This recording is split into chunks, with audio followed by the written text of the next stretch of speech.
I'm very happy to be here. My colleague Faudzi is in Malaysia at the moment, and I hope he is here too. Yep.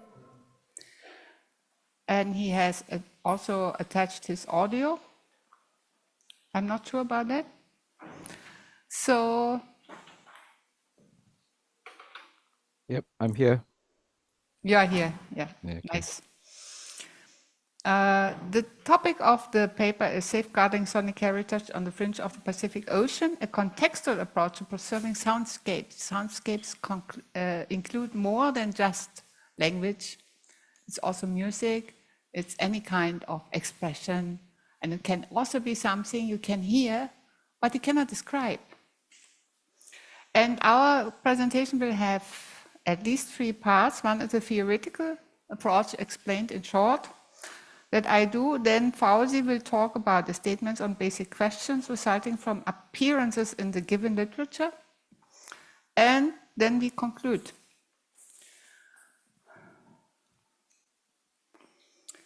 Literature is one of the most powerful sources in researching sound preservation. The Asia-Pacific region is one of the extremely diverse areas in the world and needs special attention. That we have to say clearly.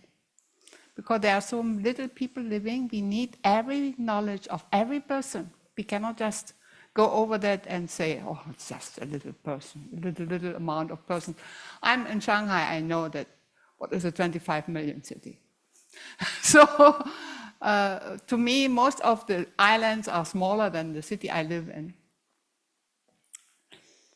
We need to think of the future while dealing with past documents. We need to overcome the fear of being just small archives that have not much to contribute.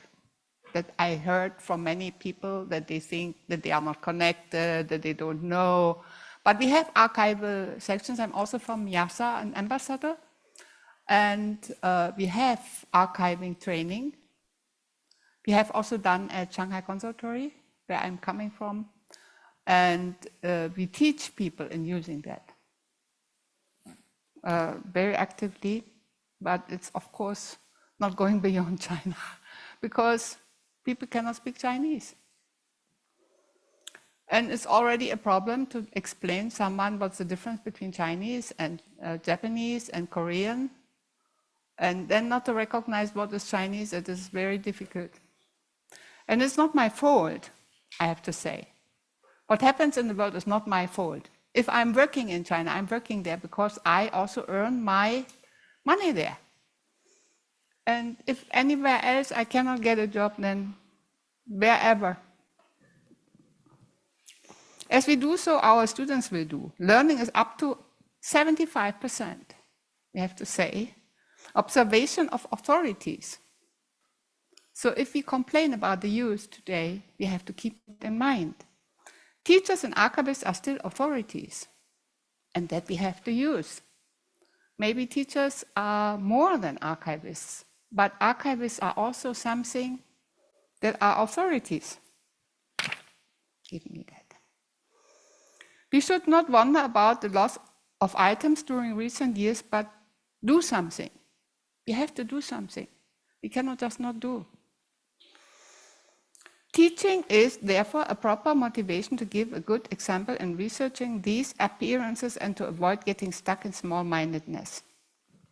And now I want to show you the interview results with Faudzi. I hope it works. It's not going. Es spricht.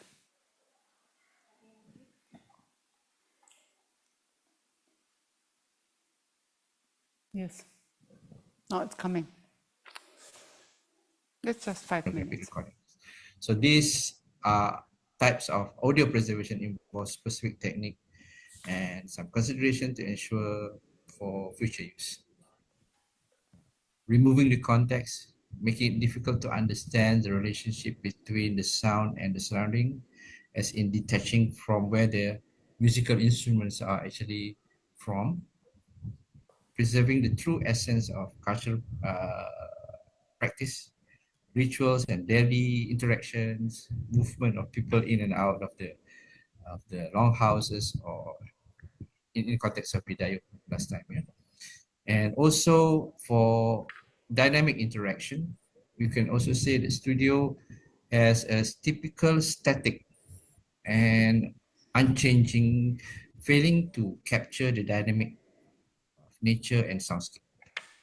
And they do not reflect the variability and temporal changes of the natural and cultural environments. So the sound might be soft, not because of it is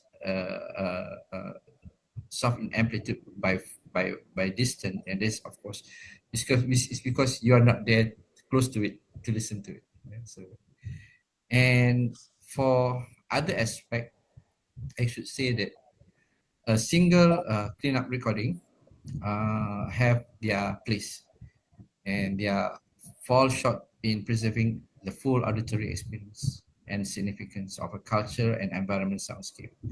So by focusing on contextual and sound collection, we gain deeper, more comprehensive and understanding of the whole sound in terms of its environment and also the cultural practice of where it is at that particular moment. Okay. The next questions I will summarize a bit to make it easier for you to answer. Who will be the people who need such kind of safeguarding where there is a deeper meaning to contextual sound preservation?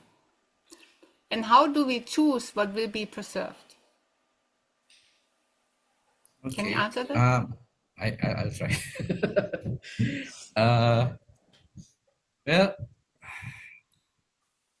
the deeper meaning in contextual preservation is involve capturing and maintaining the sound within the original environment, which reflecting the natural and cultural and social context. So this is the deeper meaning of it. And this approach goes beyond audio recording that aims to preserve the richness and complexity of the auditory experience as a natural encounter. And here is some of the things which can be discussed, such as the authentic representation, if you record via contextual sound preservation, cultural, social insight that you may get out of it, such as cultural practice, social dynamics. And then it's fully available for other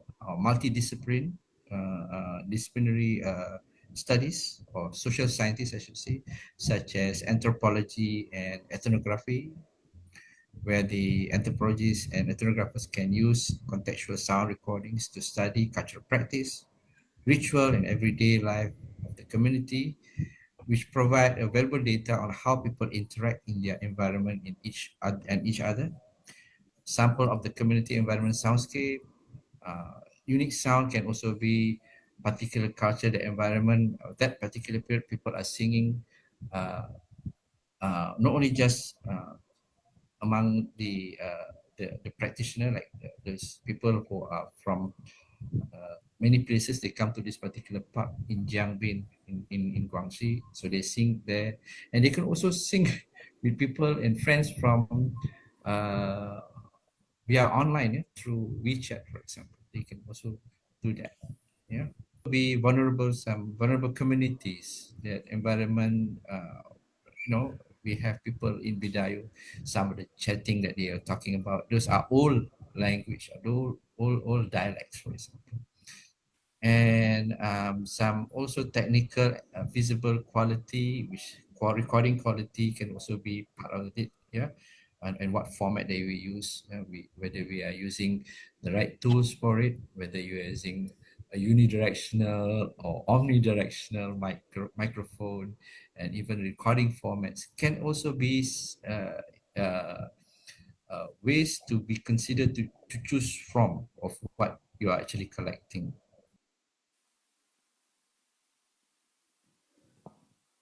Yeah, that's the end of this, 5 minutes left. I just summarized what he said because I have seen your faces that, oh, what he's speaking about. Also, the specialists will talk about many different types of audio preservation. There exist currently just 3 types: analog, digital, and a mix of both.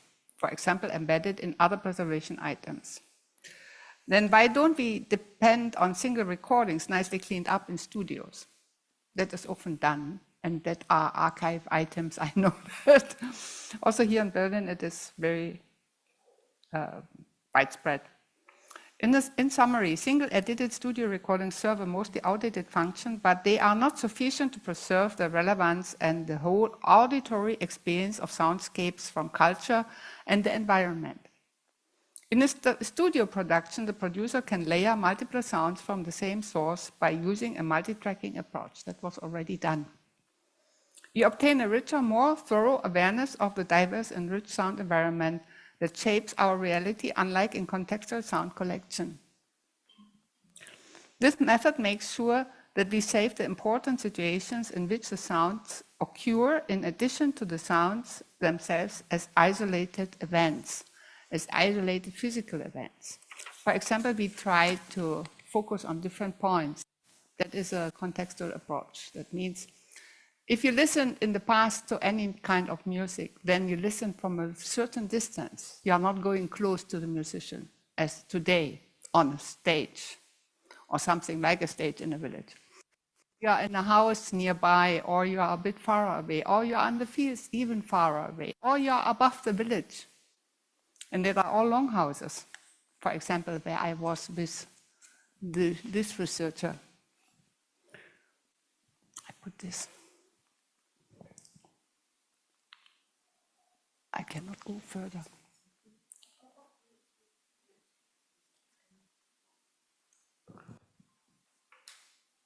Yeah. Now it's not coming, can you? No. Yeah. And then the next, how do we choose what will be preserved?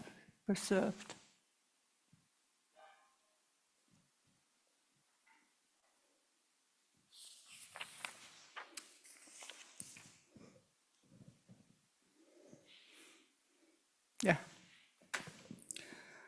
Yeah, I also can summarize. Contextual sound preservation in its contextual design is an important undertaking that serves the requirements and interests of many different stakeholders. Through the preservation and documentation of the diverse auditory experiences of different settings and communities, we guarantee that these noises will continue to inform, inspire, and educate present and future generations.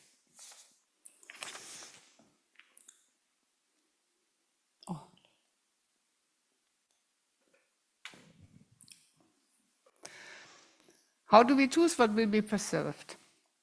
I can also go to the next. You have seen the map. There were two rings.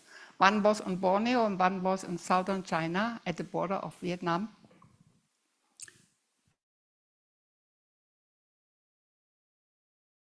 And we can easily see that all selected criteria are based on how we choose on subjective ideas, and that we still often exclude the communities or direct individuals who are producing the sound. That we have to stop. This must change to reach out.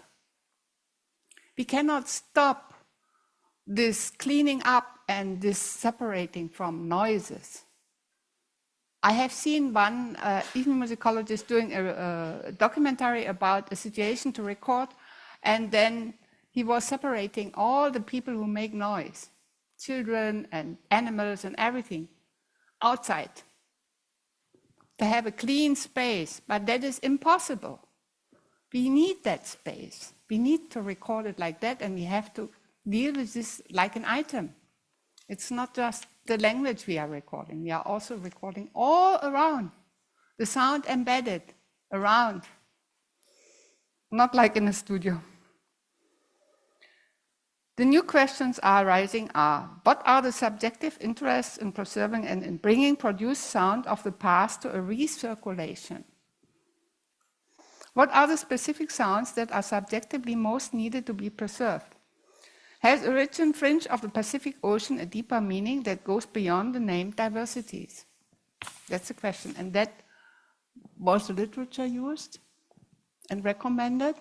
That's a big list. If you want, I can send you the list. And many thanks for listening and watching. Thank you very much for this talk. Now the floor is open for questions. So, I mean, you explained a lot about what should be actually recorded, sound files wise. So for me, the question is a bit far, is to whom do you want to actually have this database and how do you organize it? First thing is that I think there are different authorities, different institutions that probably would have interest or already taking sound files. And there are different databases. They store it in their cellar on tape or whatever. They put it in the internet, MP3, whatever. So you have different archives, and to whom do you, how could I really get to it? Is it to the public? Is it to researchers? Is it to the local communities? They want to preserve their culture, and how they can access it. So if you have different databases, then you need like a database of the databases to really access the whole data that are there, the sound files. You want to ask also? No. I can answer directly that it's open access. Anyone can come. It's an on-site archive in the Department of Music and Research of this. It's ARCPA. It's an archive. It's part of the university library in UPM, where Faudzi is working. That's one archive, right? Sorry to. Yes, one archive. That's one archive. Yes, but and there may be different other allowed to archives, and that's my question. I'm not actually criticizing. It may be very useful and very, very good work you do there, but there are other archives, and the point is that how you can you access all the sound files from different institutions to make this accessible? If we put it online, then it might be uncontrollable, not traceable anymore. As I have seen, also other people were concerned about the traceability of digital items that cannot be controlled. And the main problem is the ethical issue between digital control of, let's say, bird songs and all that. We cannot manage that. As a quick complement to the answer, I should point out that it's putting a very high onus on our speaker to answer everybody's problem about where to put files and how to access them, because it's such a big question, but certainly relevant to this conference. We'll have to now be moving on to the next presentation, but not before thanking again our speaker. Thank you.